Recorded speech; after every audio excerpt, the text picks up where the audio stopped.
मेहनत कीजिएगा।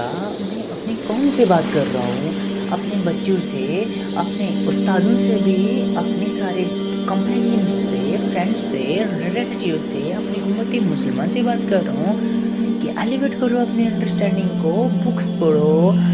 बुक्स से बुक्स वो बुक्स ना पढ़ो कि जो आपको कंप्लीटली इंटेलिजिबल हो। Read those type of books which is completely unintelligible to us, and they have power to elevate your understanding, and other books and other way around they may only increase your state of information. And अगर इंसान आप मेहनत ही नहीं कर रहे हो, आप books को स्कॉलर्स बोलते हैं। कुछ बुक्स होती है जिनको टेस्ट किया जाता है, कुछ होती हैं जिनको सिर्फ डाइजेस्ट किया जाता है, कुछ होती है जिनको च्यू और डाइजेस्ट दोनों किया जाता है, मतलब चुबाया जाता है। जो भी हमारी कौम है, बच्चे हैं, हमारे जितने भी बुजुर्ग हैं, यार बुक्स पढ़ें। Whether you should go for religious text, whether you should go religious literature and और literature of science and development, and mainly focus should be on the religious text and religious literature, which have so much power to understand, elevate our understanding, to ramp up and hike our understanding. अगर दम है किसी में, वो religious text में है, इसलिए you should go for some 1.5 hour, you should read the religious literature, you should read the Quran Pak at least for 1-2 hour in a day, in a 24 hour. You should extract at least 2 hour for that literature.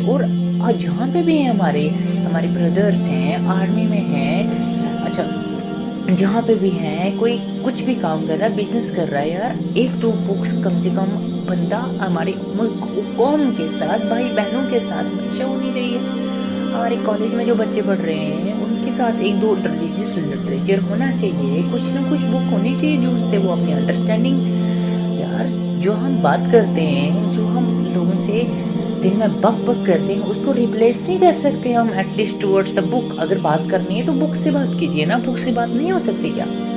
Book से question कीजिए, फिर उससे answer लीजिए और understanding अपनी increase कीजिएगा। और मतलब बस यही है, मैं इसलिए आपको बार बार इस चीज़ पे एम्फसाइज कर रहा हूँ कि आप रेगरेट से बचो। Regret is always stronger than gratitude. आपको जो आज खुशी मिलेगी, कल जो गम मिलेगा उसे खोखला कर देगा वो खुशी आपकी को। इसलिए आपसे रिक्वेस्ट है कि आप अपनी उस ग्रेटिट्यूड, उस आगे रेगरेट जो आपको आगे खोखला करने वाला, वो टेंशन सोच के आपने कुछ किया ही नहीं अपने 20s में, 30s में, मिड 40s में, आप जो रिग्रेट होगा आगे, जो आगे गम, जो आपको अछुरियाँ चुभेंगी ना, वो कांटे हैं, वो आपकी सोचें कि तलवारें बन के, खंजर बन के जो आपको चुभेंगी, कम से कम उनसे बचने के लिए अपनी अंडरस्टैंडिंग को एलिवेट करो, अपने करेक्टर्स को एलिवेट करो। And as far as gratitude is concerned, gratitude is so much weaker than regret. Regret have power, so much potential to break you, it have potential to destroy you, destruct you. So please gratitude के पीछे ना जाएं, you should go away for your regret. So you may try to eradicate this type of regret in your 50s, in your 60s.